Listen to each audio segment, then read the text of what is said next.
Good afternoon, everybody, and welcome along to our webinar today. Thank you all for joining us. Today we're going to be running through a safeguarding and monitoring webinar. And the topic of today is going to be navigating the Keeping Children Safe in Education's latest filtering and monitoring guidelines. So before we jump into things, I just want to introduce the two people who will be joining me today. So we have Ronnie Fraser from Securely, and we have Jonathan Lum from Broad Horizons Trust. So I'll let them do a little introduction to themselves. So Ronnie, if you can tell us a little bit about who you are, where you come from. Absolutely. I'm Ronnie Fraser. I am from Edinburgh in Scotland, and I work for Securely, have done for the past 3.5 years now. I've been in the web filtering and student safety industry for about the last 15 years, working with a number of different companies and a lot of experience working with schools and trusts, multi-academy trusts, local authorities, and helping them get the right solutions on board to help their students. Perfect, that's great. And Jonathan, over to you. Hi, I'm Jonathan. So I'm the head of IT at the Broad Horizons Education Trust in Norfolk. We have 18 schools, a mixture of specialists, primaries, and secondary and sixth form. So right the way through. I'm originally from the USA, where Securely originally comes from, and yeah, now live in Norfolk, and I've been working for the Broad Horizons Education Trust for the last 8 years. That's brilliant. Great bridge there. I really liked that. So we've got these gents here with us today, so really appreciate them coming along. My name's Mark. If you don't know me, I'm the founder and director at Fairtech Solutions. I did previously work at Securely, and we brought to market Securely about 5 years ago into the UK. So really familiar with the team there and the technology. And obviously at Fairtech, we really want to introduce that to our schools as well, which I think shows how good an experience we've had with Securely and their schools over the years. So if we jump into a brief agenda, we're going to try and take up about 45 minutes of your time today. So we appreciate you coming along to listen to our overview. So from an agenda perspective, we're going to run through the statutory guideline updates from the KCSIE update, which was released about a month and a half ago. We're going to talk predominantly around the duties and obligations of people within school and what those changes mean for you at school and your colleagues. We'll run through the technology guidelines and basically how we can use technology to comply with the updates and make sure that everybody has the right visibility and access to the systems they need to. We're obviously going to be looking at that from a perspective of using Securely today, which we would advise to use to either be compliant and get to that compliance, or to maintain and improve on current configuration of your systems. So we'll introduce the products, which will just be a 5-minute overview on each, which will answer some of the key questions which come out of the guidelines updates. And then hopefully we've got some time left at the end if people want to pop questions in the chat as we go along. So don't need to wait until the end. If you have anything as we go along, Ronnie and myself will keep an eye on the chat. If you want to fire them out, we'll try and answer them as we're on that kind of topic. So I wanted to start out just with a snippet of that update from Keeping Children Safe in Education, because I think this encompasses most of what we're talking about today.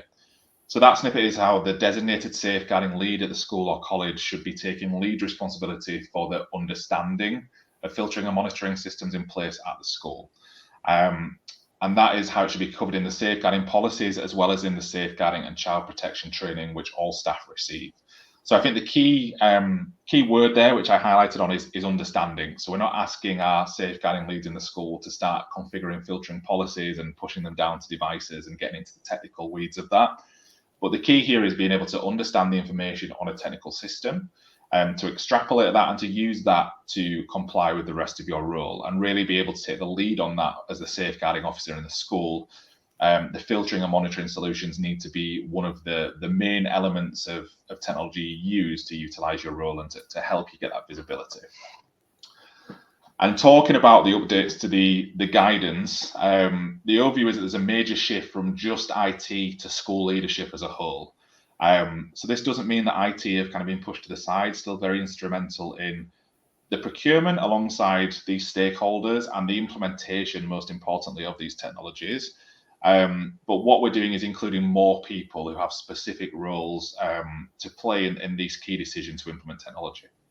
So from a governing body's perspective, we're talking about the strategic objectives of what we need to achieve, and assigning the responsibilities to different stakeholders within your organization to achieve those things. So from an SLT perspective, that's the procurement of the technology. documenting the filtering policies that you are procuring for, reviewing provisions, so that's provisions on existing technology, but also on the technology you may procure in the future and how you monitor that down the line. Overseeing the reporting, so not the same as being the people at the forefront of extrapolating the reports, reviewing them in real time, but having that oversight for typically more reflective reaction on that. Training of staff, so we've got different stakeholders to train here on their responsibilities, so making sure all staff understand what their responsibilities are, and the policies, processes and procedures which go into that training and what's aligned to each person. The DSL is obviously highlighted quite heavily throughout this provision to the guidance and the safeguarding team as a whole. So the switch really is that they have the lead responsibility for the online safeguarding and safety of students. It's the provision they need to work closely with both their IT providers and the technology which they are using to facilitate that. And they should really be overseeing on the filtering and monitoring reports. So typically 2 systems to extract those reports. They should have the oversight on that kind of at the front line. So we should be delegating those reports straight to the safeguarding team. They should be able to analyze that and then put that into your safeguarding concern procedure. And they should be able to navigate and check around the filtering and monitoring systems once a report's instigated. So once they have that initial alert here, we should be able to delve deeper into that by looking through the system and looking for different triggers and different alerts and different browser history, which will help create a better picture about that initial alert. So it's having that understanding to navigate the system. So we've got Jonathan here who introduced himself from Broad Horizons Trust at the beginning. So Jonathan is the IT manager there, so works from an IT perspective. But Jonathan, I'm keen to know how and when did you start making some of these pivots? I know you did this kind of pre-guidelines, but how did you bring in different stakeholders who perhaps hadn't used that technology before? Yeah, so we've been using Securely for coming on 5-6 years now, and the great thing about that was that traditionally we were a team of IT personnel who were responsible for all filtering across all our schools, and I think we've definitely moved away from that and moved towards a model of the IT team are the eyes on, so we keep eyes on things, but we keep hands off in terms of getting involved with the students and that side of things. That we leave that now to the designated safeguarding leads. So one of the things that we do is we get all the alerts. We can still see those, but ultimately the designated safeguarding leads in the schools and also from a trust perspective, we get an overview of that as well. We can see everything, every activity that students taking, and action, anything that is flagged. Great, and I think that's the shift. And we work with a number of schools and trusts and colleges at Fairtech, and a lot of them are on different journeys. And from working with in education a couple of years ago, it very much was the norm that all alerts went to IT and then went out to safeguarding or to pastoral care. And I think what the guidance here is trying to achieve is to stop any delay in those alerts. We all know the severity of some of the alerts that are flagged by safeguarding technologies, and we need to be responsive to that in real time. And I think that really is the driving force here to ensure that the right people are accessing that at the right time. But still doesn't mean that we restrict that from IT, because they have that oversight and the experience of the systems. And I think the guidance here is as much about utilizing the existing IT team and collaborating than kind of a replacement from one guard to the other. So as always, there's a need for a documented strategy. So, we won't go into war and peace here. This replicates the roles and responsibilities, but we are advising that we start documenting these strategies early on, because we're expecting this to be a topic when we're having external visitors and Ofsted into schools. And the key really here is to do 2 things, in my opinion. So to split the titles into filtering and monitoring, the categories, because they are 2 separate categories of technology procurement and how we look at those alerts, and talking about how you implemented your strategy at your school, what that looks like from a technology perspective, and the stakeholders who are involved with that decision-making process, the review process, and the configuration and the way you have the product set up to work for your school. And the key there in terms of a documented strategy is justifying that. So the justification is obviously to validate the decisions you've made and also justify the supplier choices you've made. So if it's very important to you to have a certain element of technology, then we're going to have a documented strategy for why you selected a certain vendor to do that. And vendors should be more than happy to supply you with that for a proof of concept and for documentation. Another key element here, talking about technology procurement, and I think we can very much use the IT expertise within a trust here, but this is where we very much need to lean on the DSL and the safeguarding people at the school to ensure that IT understand their boundaries and what they're currently trying to achieve outside of this technology procurement process. Because it's very clear in the KCSIE update that the policy and procedure for filtering and monitoring needs to align directly with what you're currently doing for your safeguarding, behaviour and bullying policies. They should all link directly to ICT now as well. So they're not separate physical activities. It needs to involve that online strategy as well. That should also apply to the protection policy. So that should include how they're using appropriate filtering and monitoring on school devices that are supplied, but also for any student accessing the network. And that's where IT can really advise on, what paths can a student get onto the school network. If you have a bring your own device program, that's one very straightforward path. But yeah, basically, if there's any way a student can access your network or they are on site on a device, we need to be implementing these procedures. And from a filtering and monitoring perspective, we need to be able to review and analyze that behavior. And there are idiosyncrasies with technologies based on if it's a personal owned device or a school managed device. So it's worth having a very clear view of what you can achieve with that on your technologies. So KCSIE talks very clearly about obviously the implementation of filtering and monitoring technologies, but it also talks about the annual review of those technologies. We suggest at least annually there, because I think while there's a switch to the way things may have previously worked, it's always great to implement new cadences of review and making sure that we're working to capitalize on the technology investment more than anything else. But here's a list of some recommendations, and we're going to be sending these slides out after, so we won't go through them in great detail. But Jonathan, just to hand back over to you here, in terms of reviewing your filtering and monitoring policies with a wider team now, how do you typically structure that? How do you get people together, and what are the priorities that you found come to light for those reviews? Yeah, so we do at least an annual review of our filtering and monitoring solutions. But generally, whenever there's an incident, we review them again. If it's a serious incident, then obviously we review them. So take, for example, we actually had an incident this morning of a student emailing another student about suicide. Securely picked that up for us and alerted the DSL in school, and obviously we were able to action on that. So I think those situations highlight, okay, well, we need to look at what's happened there and learn from, okay, well, what happened and what can we do to prevent it in the future. So yeah, we get together as a team, myself, the designated safeguarding leads, and we discuss what's going well and what's not going well.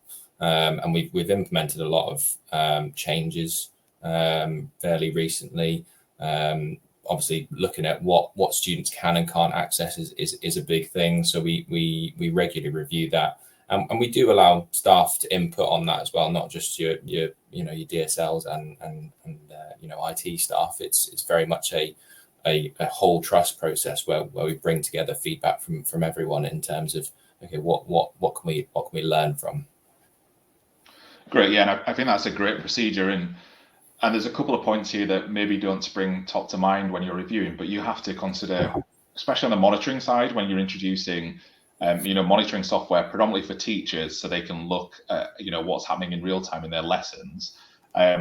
You have to kind of figure out the digital resilience of the teachers and the students, because effectively you need the students to be using those, the technology in the way that you want to use it to monitor. And you need the teachers to be comfortable to use the full tool set there. So I think regular reviews across staff is brilliant, and it kind of post analysis on things you flagged or things you perhaps think you should have flagged and want to implement moving forward is a really great way to get started. So as I said, we've got some slides to send out, so I won't go through this in great detail, but we've got some tick lists we've put together which define what you want to be able to talk to if you are getting asked about that in a specific role. And this is a great place to be able to kind of test your parity on, would I be able to comfortably comply with my role within the KCSIE guideline update. So we'll share this after the session as well. In terms of technical guidance, we're going to jump on now, and I'll pass over to Ronnie shortly, who's going to give us a little overview on 3 of the core products for Securely, which will help you achieve this compliance with the KCSIE update.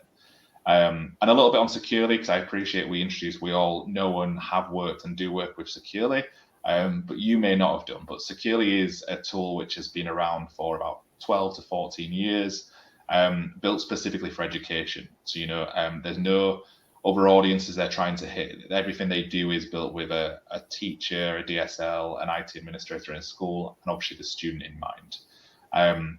And the delegated admin tools in there make it super easy for you to bring different stakeholders in, but not just give them one view. Everybody has a different view and different things they can achieve and they can see based on their role. So it fits really nicely with the fact that we have multiple people within a team now having different responsibilities for the system. And the key here is that Securely is, full cloud, always has been, and can filter and monitor any device anywhere. So when we're delving into some of the more technical things about operating systems, device types, the way in which they're used and how they're connected, Securely can tick all of those boxes. So it does give you that confidence that you are able to filter everybody under the parameters of network or device. So we split this up into 4 categories, which is across the Securely Safeguarding Bundle. And Ronnie's going to talk to these and show you how they look in a second. But in essence, it's internet and web monitoring, and that is web filtering, which is, I'm sure everybody's fairly familiar with, looking and analyzing websites on browsers and blocking them or allowing them appropriately, but also reporting that activity to students and staff. So we can see that history of their activity and what they've been looking for. Active monitoring services. So this falls into a feature called Aware by Securely. So it's using artificial intelligence to actually detect harmful activities and not solely be reliant on a keyword or a website being visited under a certain branch. We have proactive monitoring, which is suggested in the guideline updates as well. So this is where you have a human intervene. So this is called On Call from Securely. So this has a team of sociologists and psychologists who work for Securely, and they'll analyze all of this activity for your school, and they will alert you to a serious incident. If you happen to be teaching or not available on the day, they make sure they contact somebody in real time, so we're not missing anything here at all. And the physical monitoring I mentioned is a classroom tool predominantly for teachers. So it gives them the ability to see screens in real time, and we have a bit of information here. To see screens and the thumbnails of all students in the classroom they have control of, to view the tabs, so not just the screen they're on, but if they're tab hopping, what are they looking for in class? The browsing history for that class and the summary for their activity in that class. So that provides the ability for teachers to physically monitor how the pupils within their care for the hour have been in their lesson, and if there's anything that has been flagged or should have been flagged in that lesson.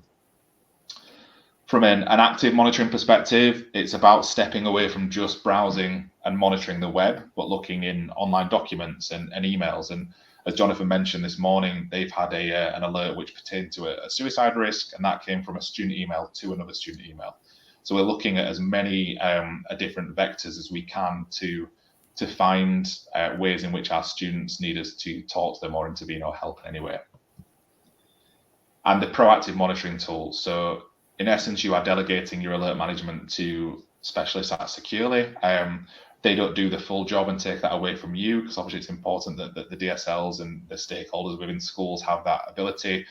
But it means that if you are away from your computer or busy for 5 minutes in school, which happens every 5 minutes, that you do get real-time escalations if something happens which requires immediate intervention. And the way that Securely do that is by using all the tools that Ronnie will show now to give them a centralized wellness score for students, not just individual results which need analysis. We give the whole picture, and we can analyze that and get to you in minutes. So Ronnie's going to run through 3 core products here. We take about 5-10 minutes a piece. From a filter perspective, we're going to show how we use plain language to support the needs of a safeguarding lead. We'll show how you set and review a filtering policy. We'll show how teachers can override policies, as Jonathan mentioned, for individual websites, how that's all still reported on, but it provides the ability to be flexible in real time. How to view, navigate, and understand logs, which is super important in relation to the guidelines for a safeguarding lead, and how to distribute those reports to key stakeholders, so governors and SLT as per the guidelines. From a classroom perspective, it's how to give teachers and external stakeholders the ability to monitor those screens in real time, examine the open tabs, and to view browsing history, and also how to schedule those class reports should they need to go to a DSL, IT, a stakeholder, or a governor. And Aware is for me a really unique part of Securely, and that's going to show you how it generates instant alerts, which aren't based solely on keywords, but are based on wellness scores, which are aggregated by behavior. They're also based on a thing called sentiment analysis, which is really unique to Securely. And a very basic example of that would be the student with to type, "I can't take this anymore." There's no triggers within those words that a lot of systems would identify as being concerning. But obviously, that statement itself, alongside other information, could be a sign of an intervention being required for a student. So it's detecting early triggers, which make the alert or the conversation or intervention a lot less serious than it perhaps could be if it had time to escalate. So Ronnie, I'm going to let you jump to your screen and jump into those just now. I guess while you're doing that, Jonathan, is there anything, you obviously mentioned an incident this morning, but is there anything that you've seen from those Securely products which you've been particularly impressed with or has been really beneficial for you during your time using Securely? So yeah, I think it was quite telling when we first actually moved over to Securely. We within 5 or 10 minutes, we had a student looking up knives, immediately flagged it, and obviously we were able to deal with that. So I think, I think it's just the immediacy of those alerts that you can get those alerts straight to the right people at the right time. And I have to say, the feature set that comes out regularly from the guys at Securely is fantastic, in terms of pushing out latest trends as well. It's really great. So yeah. Great. Thanks, Jonathan. Okay, Mark, can you confirm that you can see my screen? You can see the Securely website? Yeah, I've got that. Excellent, sharing's working. So, as Mark has mentioned, we're going to go through the 3 kind of core products that we can demonstrate today in a little bit of detail. First of all, we'll look at Filter. We'll look at Aware secondly, because that ties in very nicely to Filter. We'll talk about how On-Call takes the data from there and show you where the tools are that the On-Call team will use, but I can't demonstrate that, unfortunately. And then we'll look at Classroom. So first of all, with Filter, one of the key parts that we've talked about so far is how Securely Filter uses plain language and is intuitive to support the needs of DSLs. That's really important because having the information, having the data is really important, but being able to put it in the hands of the people that need it and it to be actionable and usable information is ultimately more important. If you have to have a master's degree in how to use a Securely web filter, it's not going to be any good for anybody that's not been through that. A lot of the technical users of Securely are not safeguarding people, and a lot of the safeguarding people are non-technical. So we have to make the data accessible to everyone.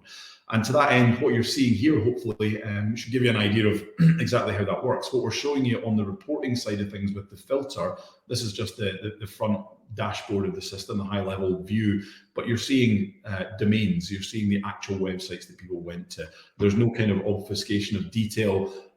There's no CDNs or doubleclick.net furniture or all the massively long convoluted URLs that you might be used to seeing in web filtering reports. We show you the clear data.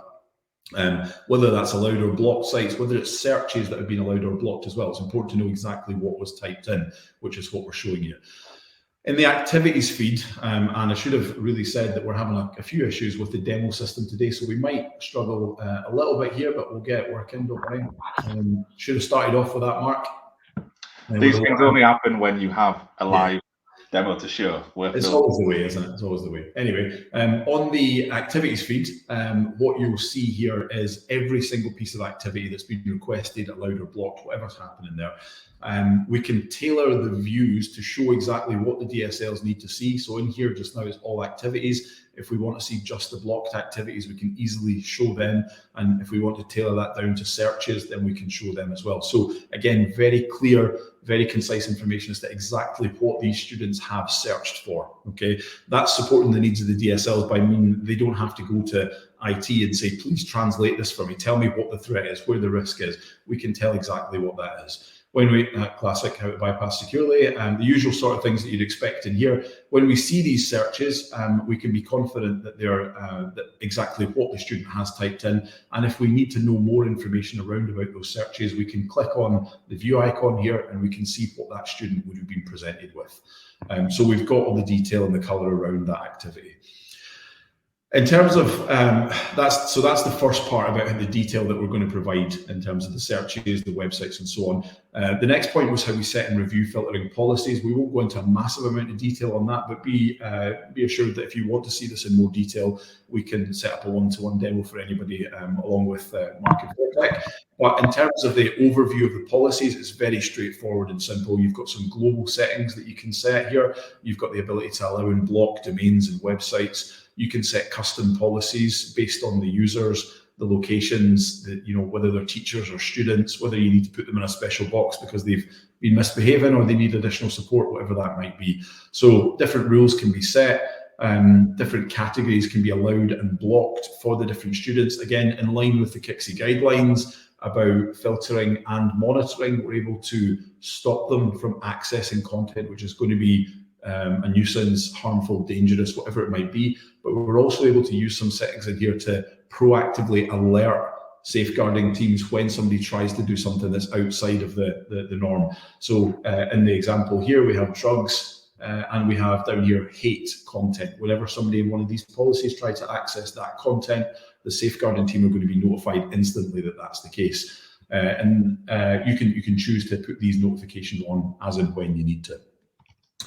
In terms of how teachers can override the rules in the policies, we also have in one of the global settings the ability to set this contact admin button and send that live for the whole kind of deployment of Securely. But on a per policy basis, you're able to use that by switching on the tab here, which authorizes users, usually safeguarding people, sometimes teachers, but whoever's assigned to that policy allows them to allow access to a site kind of in the flow of the lesson. The students try and access a site, it's blocked, and we then need to use it. This kind of keeps everything moving, keeps the lesson going. So that's a really useful tool to be able to do that. In terms of kind of after the event, when things have happened, when the classes are done, when people have tried to access the content that they need to, or they want to see, we also have the ability to take data from the system and produce that in reports. So the activities tab shows us a good view of things as we talked about right at the start, where people have been, what they've searched for, what they've done. But if we need more detail and we need to get information out, it's very simple for us to either pick a student or a user and show their data. In this case, we'll look at searches and then pull that information out as a PDF in this case. So very quickly, very easily, we'll get a report that we can put in the hands of anybody in the school and they'll be able to understand exactly what that information means. In this case, the report for Brandon, for the last 7 days, there's 72 searches that Brandon has made. All of these are pretty much fine. There's nothing inappropriate or dangerous or harmful. We'd see a little red flag if there was on any of these, but it's great to be able to get that information very quickly and very clearly. There's one there where we search for AK-47, so we know that there's a concern for that particular one. So in terms of getting that information out ad hoc, really simple. If you want it to be more kind of scheduled and more customizable, you've got this reports tab where you can, again, pick on Brandon, why not, take his information and say, for example, let's see a blocked activity report for Brandon on his searches. We may be concerned that he's searching for things that are inappropriate or harmful. So for the last 7 days, I want a report on Brandon's activity. and I can schedule that as an emailed report very quickly, and choose for that to be delivered at a time and date that's useful for me. So I'm going to say, let's have that report on a Friday at 2 o'clock. I want that every Friday. So with just a few clicks there, I now have a weekly summary of Brandon's search terms that we might be concerned about delivered to my inbox without me having to think about it. We'll deal with the activities throughout the week. If there's anything that flags up in the reports or alerts, we'll see them as that happens, and then we get that summary at the end of the week that we can deal with. Mark, any questions on that before we jump on to Aware? No, not from me. I think that really demonstrates, again, we're linking this to the guidance that's being delivered. So, there's a lot we can talk about in filtering, but we want to show you the changes in guidance and how Securely helps you, I think, very simply comply with them. So if there's anything people want to drill into in more detail, let us know in the chat. But I think that's all good for now, Ronnie. Thanks. Perfect. Okay. Moving on to Aware then. Aware ties in really nicely with Filter. It's taken a lot of data from Filter.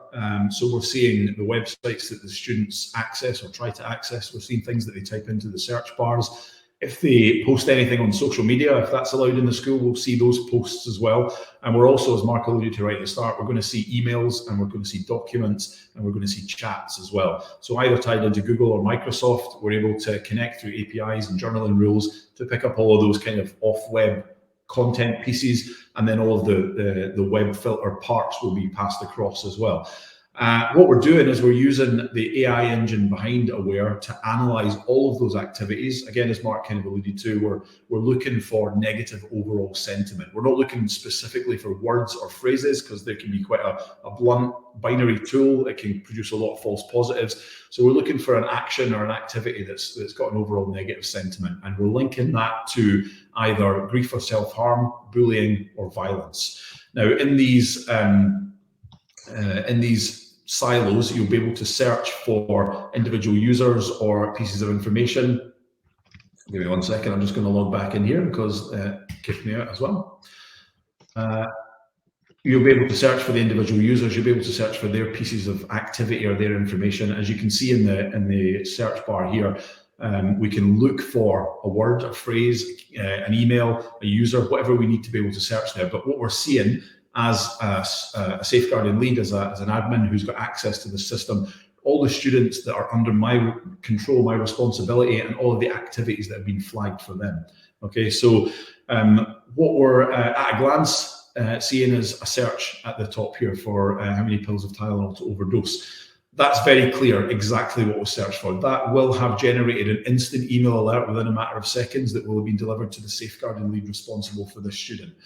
When we log into the system after seeing that alert, we can do a number of things. We can search for that particular student and see everything that relates to them in terms of activity, or we can click on the Analyze Activity button here, and we can see what happened before and after that piece of activity.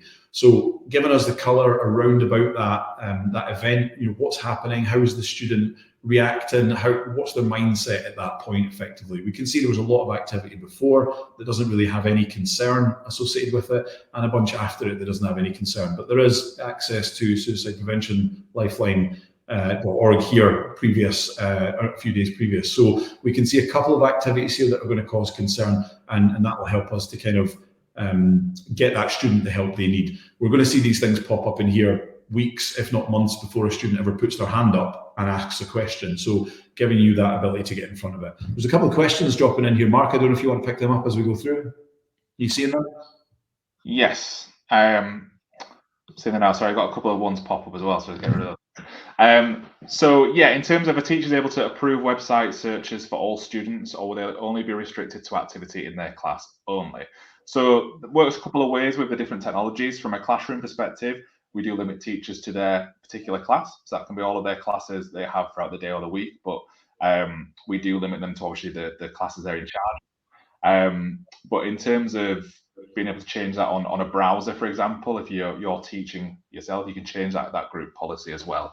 It's all reported, and again, this is why it's really important to work with IT, because there's different ways and parameters in which we can schedule that, but it's fairly flexible, and the answer is yes, you can. Everything will be reported on and logged.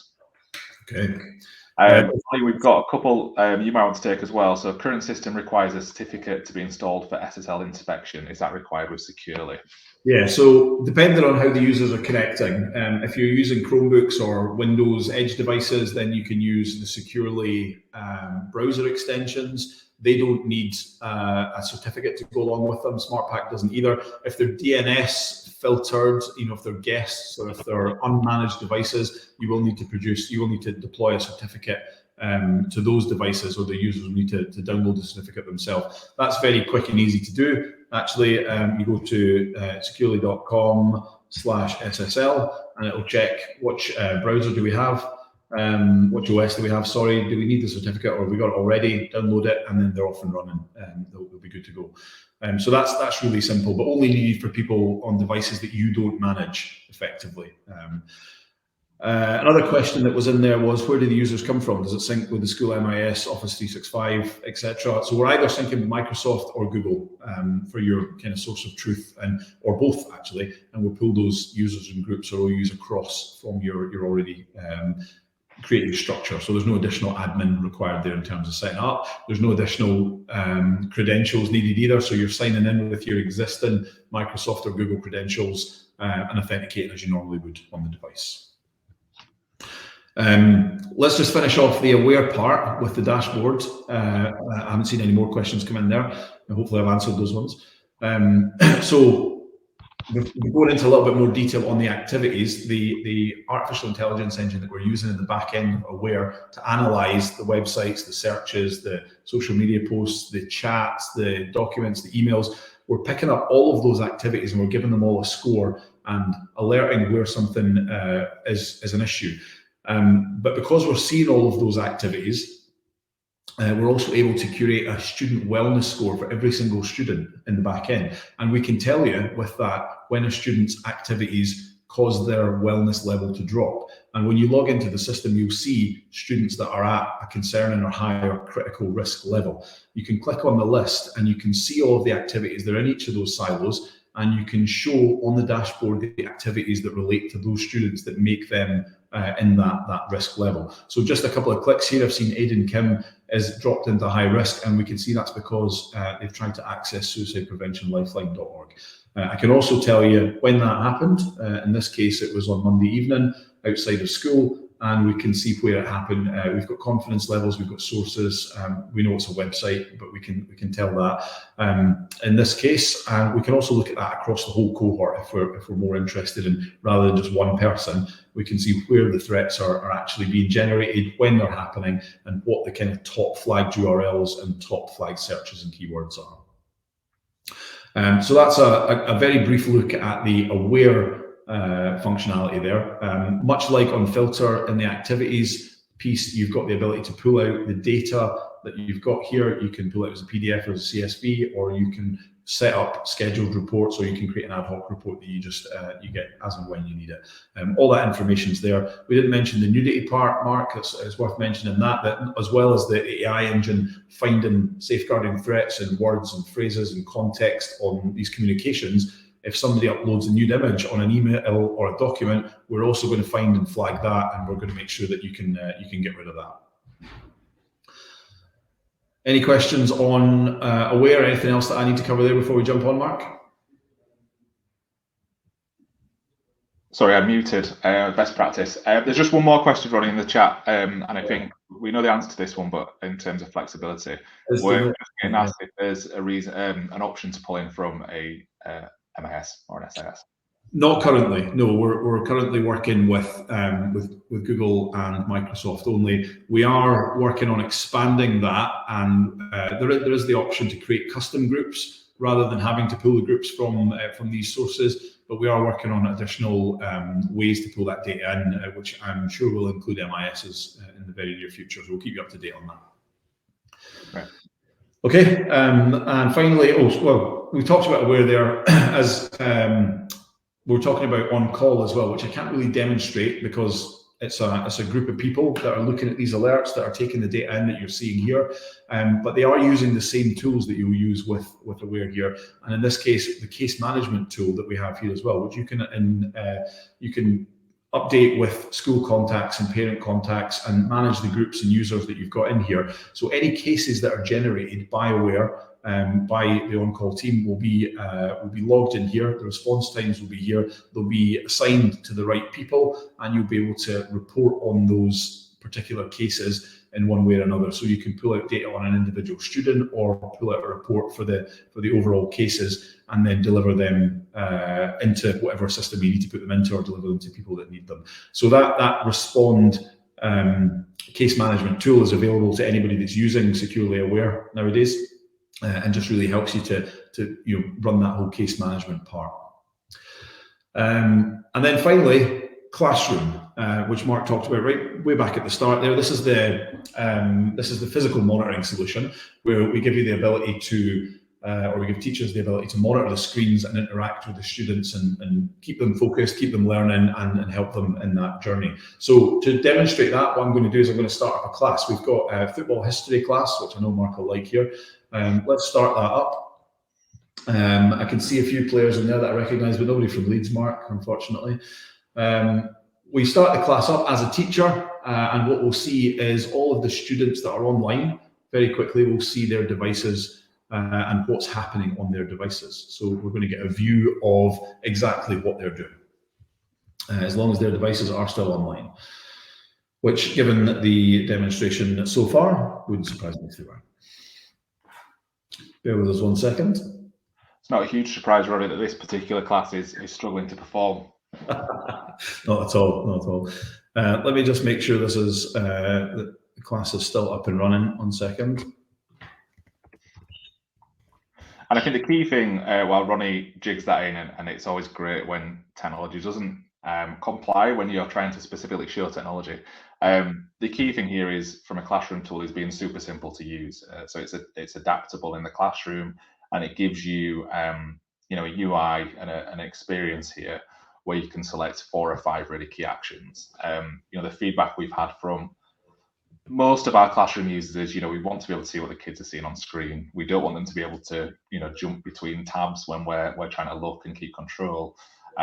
And we want to be able to just keep an overview on that in the classroom. There's some nice tools in there which Ronnie will quickly show you in terms of interacting with students one-to-one or talking as a group, which is all about inclusive learning.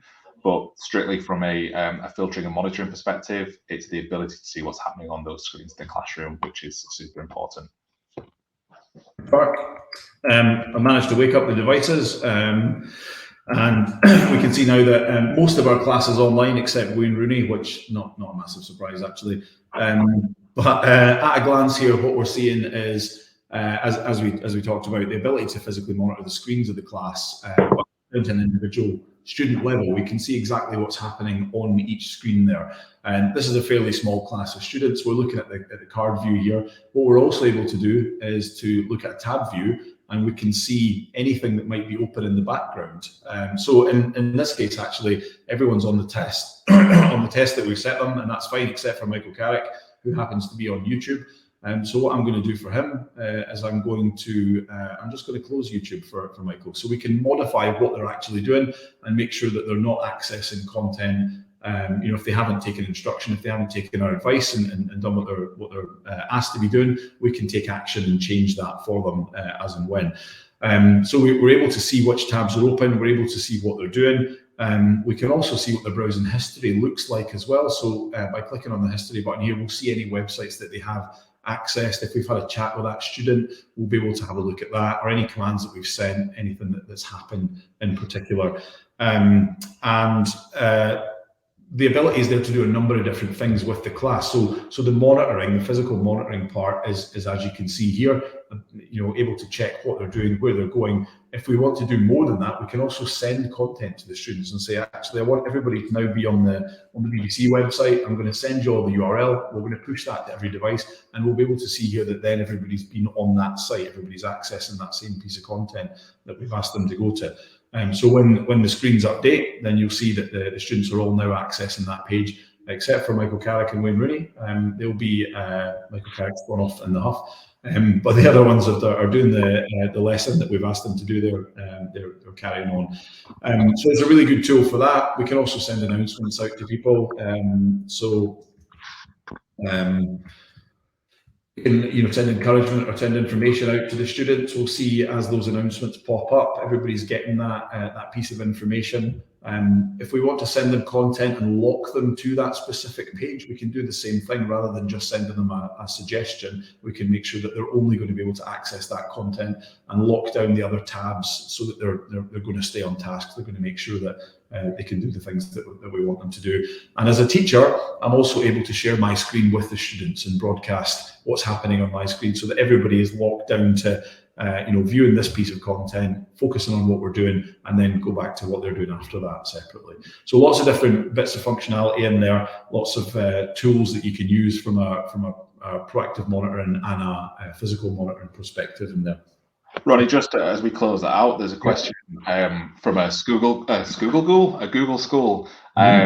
So they're asking if classes sync from Google Classroom in Workspace, and are teachers able to make custom classes? Yeah, absolutely. So you pull these classes in, that you don't have to create them manually. You pull the classes in from your setup that you've already got, and they'll duplicate in here, and you can create those classes to be automatically started, or you can start them ad hoc. Or in answer to the final part of your question, can I add a new class? Absolutely. You create a manual class, give it a name, select where it is, and then start adding the students to it, and you can do it all that way.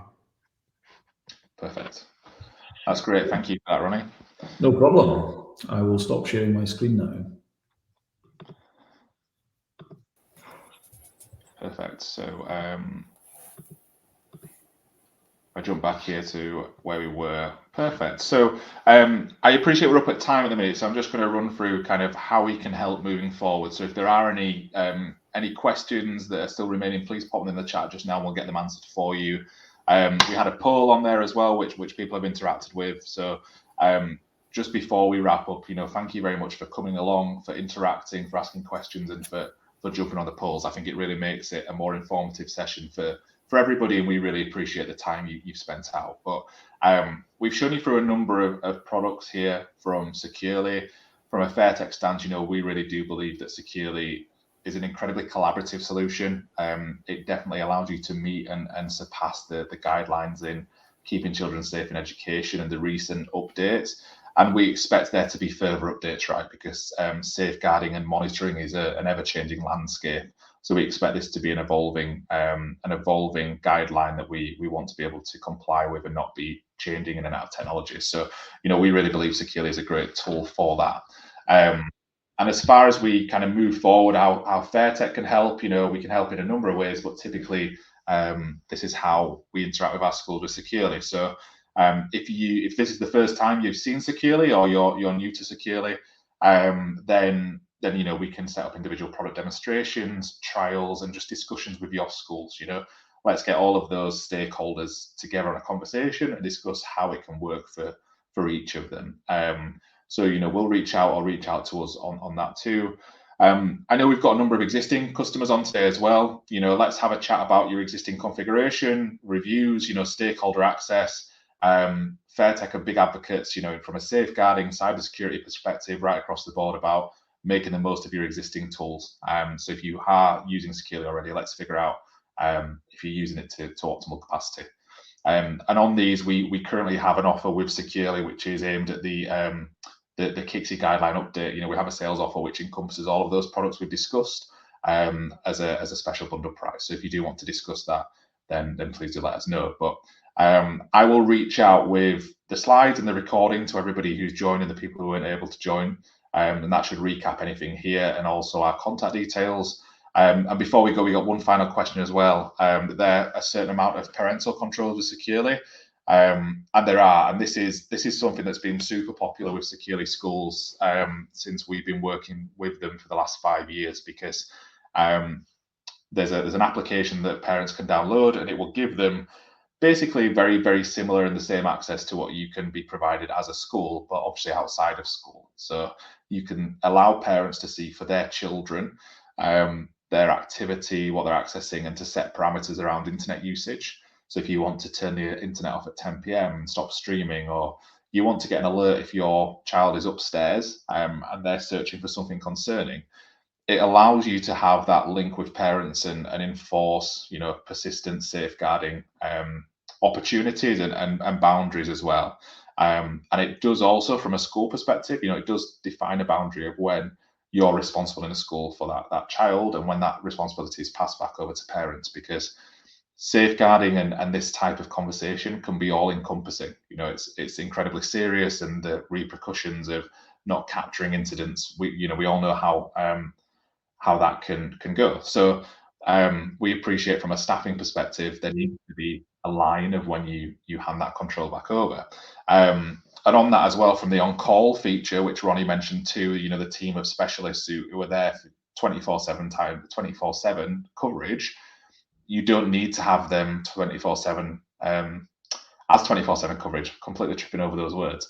But if you want to schedule that for school holidays or just for the school day, when again it is the school's responsibility, then you're not having your DSL take a phone call at 2 a.m. in the morning on a Sunday, because that is going, we're passing that advocacy back over to the parents. So there's a lot of discussion around how far schools can help and when to hand those controls back to parents. And I think that Securely work really well collaboratively with both, IT, governors, SLT, DSLs, and also parents to make sure that the child is as protected as possible, and it's and the staff are protected as well at the school. So I think that's all for now. I appreciate we're about 6 minutes over what we promised, but I think that's I think we've done well to get there. So thank you first of all to Ronnie and Jonathan again. I think the insights there were brilliant, and I appreciate you taking the time. And again, just to reiterate a thank you to everybody that joined, asked questions, and came to take a look at what we're speaking about today. We'll send out the recording and the slides, and then we'd love to talk to you a little bit more about Securely moving forward and help out there. But yeah, thank you very much, and we'll speak to you all soon. Thank you.